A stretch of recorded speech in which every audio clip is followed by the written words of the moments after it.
Morning everyone. अगर आप हमारे चैनल पे नए हैं तो प्लीज़ चैनल को सब्सक्राइब कर दीजिए, वीडियो को लाइक कर दीजिए और आगे तक देखते रहना। तो आज का जो टॉपिक है, how to conduct a business. Business को कैसे कंडक्ट करें, तो उसमें कौन कौन सा चीज़ को ध्यान देना चाहिए। क्योंकि बिजनेस जो आदमी करता है वो क्या करता है, किस लिए, अपना जो लिविंग स्टैंडर्ड है क्या करने के लिए, हाई करने के लिए, अपना जो बेसिक नीड है, एडिशनल नीड है, उसको क्या करने के लिए, इजीली फुलफिल करने के लिए, इसलिए बिजनेस करता है। तो बिजनेस अगर होता है तो बहुत ही अच्छी बात है, क्योंकि बिजनेस से हर एक चीज़ क्या होता है, इधर से उधर होता है, ट्रांसपोर्ट होता है, वहाँ का प्रोडक्ट इधर जाता है, इधर का प्रोडक्ट उधर आता है। तो debt is done due to the business. तो how to conduct a business, तो इसमें क्या है, 4 पॉइंट है। हम 4 तरीके से बांटे हुए हैं, इसमें 4 तरीके से आपको शुरुआत करना है, स्टेप बाय स्टेप। तो फर्स्ट ऑफ ऑल है सिलेक्शन प्रोसेस। पहला हो गया सिलेक्शन प्रोसेस, मतलब क्या, आप कोई भी बिजनेस करें तो उसको सिलेक्ट कैसे करें। सिलेक्ट जो है, सिलेक्टिंग पॉइंट जो है बहुत ही ज़्यादा इंपॉर्टेंट रोल प्ले करता है। क्योंकि आप ऐसा कोई एरो गैरो ना फुचुकू चीज़ सेलेक्ट कर लीजिए, आप उसके लायक कैपेबल ही नहीं है, तो उसको सेलेक्ट करने से आपको क्या प्रॉफिट मिल सकता है, नहीं। तो आपको देखना है कौन सा सोसाइटी में कौन सा बिजनेस क्या है, सिलेक्ट करने लायक है, कौन सा करने लायक है, वहाँ पर चल सकता है, तो इसमें ध्यान देना है। तो सिलेक्टिंग प्रोसेस में तुम्हारा 5 फेजेज बांटा हुआ है, 5 सब डिवीज़न क्या है, तो उसको अब ध्यान देना है। पहला क्या हो गया, मार्केट कंडीशन। ये किस में आया, सब सिलेक्शन प्रोसेस में जा रहा है। मार्केट कंडीशन पहला हो गया। तो आपको क्या एनालाइज करना है पहले डाटा, कि आप जो बिजनेस सिलेक्ट किए हैं किस मार्केट पे सिलेक्ट किए हैं, उस मार्केट में उस बिजनेस का डिमांड क्या है। जहाँ पर, क्योंकि एक्चुअली डायरेक्टली क्या होता है, बिजनेस का मोटिव क्या होता है, जहाँ पर डिमांड है वहीं पर उसका प्राइस ज़्यादा हो जाएगा, वहीं पर इजीली क्या होगा, बिजनेस एक्सपांड होगा, बिजनेस अच्छे से क्या करेगा, रन होगा। लेकिन जहाँ पर जिस चीज़ का डिमांड पूरा भर चुका है, अगर वहाँ पर जैसे कोई भी इंसान है, वहाँ पर जो सब्जी का मंडी पूरा भरा हुआ, अगर तुम वहाँ ले जाकर और एक सब्जी का दुकान खोल दो तो उतना ज़्यादा अच्छा चलेगा, नहीं चलेगा। वहाँ पर जो ज़रूरत है उसको आपको एनालाइज करना है कि यहाँ पर ज़रूरत क्या है, तो उसी तरह से उस डिमांड के अनुसार क्या करना है, आपको मार्केट सेलेक्ट करना है। यहाँ पर ज़रूरत क्या है और यहाँ के इंसान जो है, किस चीज़ को अफोर्ड कर सकते हैं। जैसे फॉर एग्जाम्पल, अगर आप एक गाँव वाले एरिया में ले जाकर एक बहुत ही बड़ा सुपर मार्केट खोल दें, तो वहाँ पर वो बिजनेस क्या होगा, सेलेक्ट करने के लायक उपयुक्त होगा, सही होगा, नहीं होगा।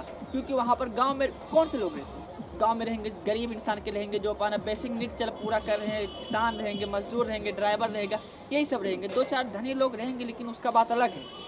तो वहाँ पर जो होगा वो लोग अफोर्ड कर पाएंगे, वहाँ पे नहीं कर पाएंगे। तो आपको ऐसा बिजनेस सेलेक्ट करना है कि वहाँ के इंसान क्या कर ले, इजीली उसको अफोर्ड कर ले जाए। क्योंकि आपको फ़ायदा कहाँ से मिलेगा, जब कोई इंसान तुम्हारा प्रोडक्ट क्या होगा, परचेस करेगा, तभी उसको क्या होगा, तुम्हारा बिजनेस आगे निकलेगा, तुम प्रॉफिट में जाओगे। नहीं तो आप लेके कितना भी बड़ा मार्केट, सुपर मार्केट बना लीजिए, खोले रहे हो, कोई प्रोडक्ट खरीदने वाला ही नहीं रहेगा, तो आपका जो प्रॉफिट होगा जाएगा, नहीं जाएगा। तो आपको इसीलिए उसी तरह का बिजनेस सिलेक्ट करना है कि जिसका डिमांड हो। और कहाँ पर आप सिलेक्ट किए हैं, जहाँ पर पीपल, वहाँ के जो रहने वाले लोकल पीपल हैं, उसको इजीली अफोर्ड कर सके। क्योंकि सबसे ज़्यादा इफेक्ट पड़ता है वहाँ के रहने वाले लोकल पीपल से। हर एक इंसान, अगर आपका छोटा मोटा दुकान है, छोटा मोटा बिजनेस है, तो कोई इंटरनेशनल उसको क्या होगा, एक्सपोर्ट नहीं होगा, इंपोर्ट एक्सपोर्ट वहाँ पर नहीं होगा। आपको जो बिजनेस होगा डिपेंड होगा मेनली मैक्सिमम वहाँ के लोकल पीपल से। तो लोकल पीपल जब अफोर्ड कर पाएंगे तभी आपका बिजनेस क्या होगा, चलेगा। ठीक है, फर्स्ट ये होगा। सेकंड क्या हो गया, रॉ मटेरियल। रॉ मटेरियल ना, एक्चुअली रॉ मटेरियल जो होता है, किसी भी बिजनेस को स्टार्ट करने के लिए कुछ ना कुछ तो चाहिए रॉ मटेरियल। कोई भी प्रोडक्ट बनाने के लिए उसमें रॉ मटेरियल तो चाहिए ना। तो जिस प्रोडक्ट को आप जो भी बिजनेस सेलेक्ट किए हैं कि कौन सा प्रोडक्ट मुझे बनाना है, तो उस प्रोडक्ट अगर वहाँ पर लोकल लेवल पे अवेलेबल हो, तो ये आपके बिजनेस के लिए बहुत ज़्यादा क्या होगा, प्रॉफिटेबल होगा।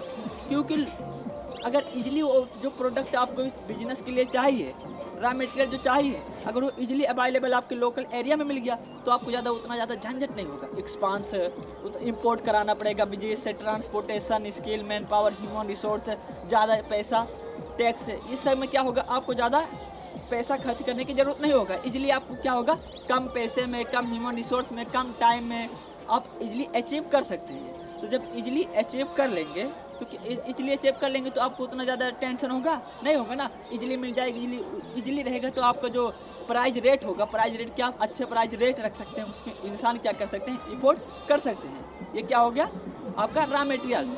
आप ऐसा बिजनेस सेलेक्ट करें कि जो आपको रॉ मटेरियल उस बिजनेस के लिए चाहिए, इजीली अवेलेबल आपके लोकल लेवल में हो, तो इसका बिजनेस इससे भी क्या होगा, बहुत ज़्यादा प्रॉफिट होगा। सेकंड ये हो गया। अब थर्ड आपको क्या करना है, फॉर्म ऑफ बिजनेस।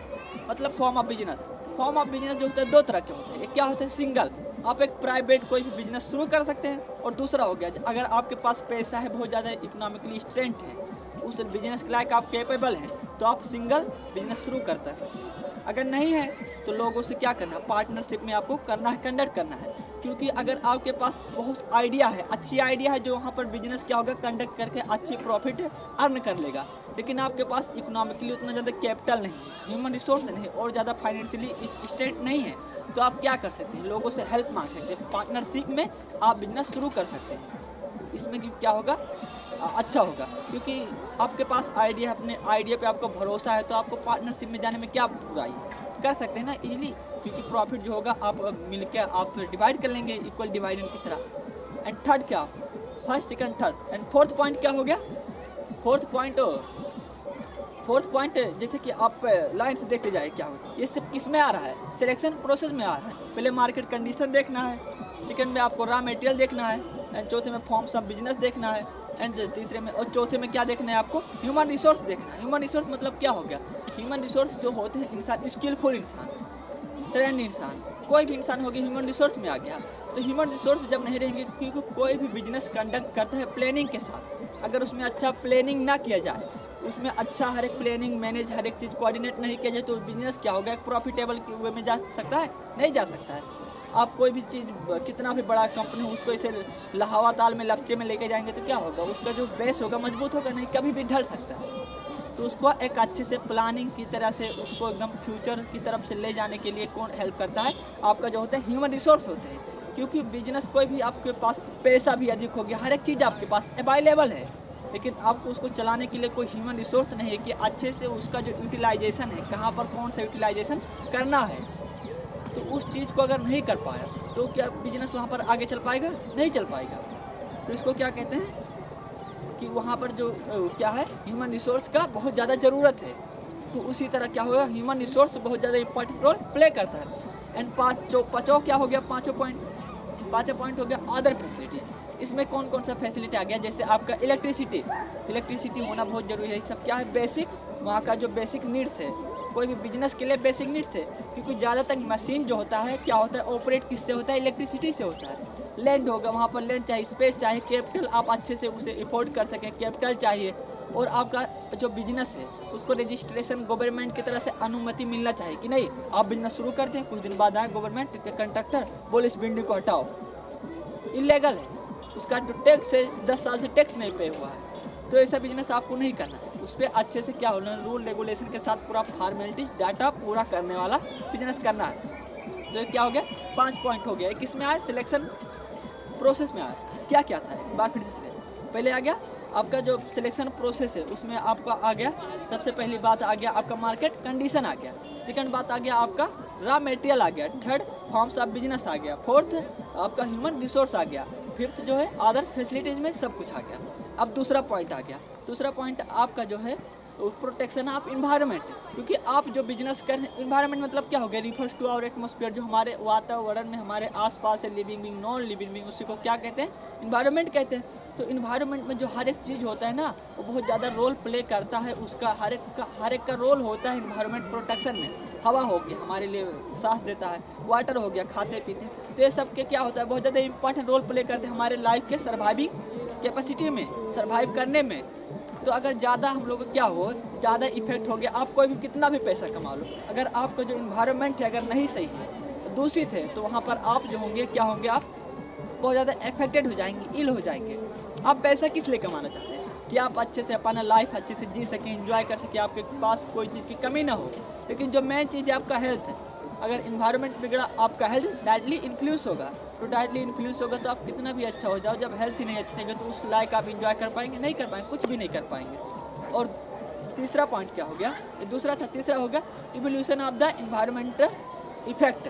आपको क्या करना है, जैसे कि आप कोई भी बिजनेस कर रहे हैं तो उसमें क्या होगा, दोनों हर एक चीज़ का क्या होता है ना बाबू, पॉजिटिव एस्पेक्ट होता है, नेगेटिव एस्पेक्ट होता है। उसमें आपको पॉजिटिव भी रहेगा, नेगेटिव भी रहेगा, लेकिन आपको यहाँ पर ध्यान क्या देना है, जो पॉजिटिव वाला हो, पॉजिटिव एस्पेक्ट बहुत ज़्यादा हो, लेकिन नेगेटिव वाला आपको सबसे मिनिमाइज करके एकदम कम से कम वहाँ पर क्या हो, इन्वायरमेंट में इफेक्ट पड़े, उस बिजनेस को आपको सेलेक्ट करना है। उस तरीके से आपको प्लानिंग करना है कि कम से कम, बहुत ही कम इफेक्ट हो।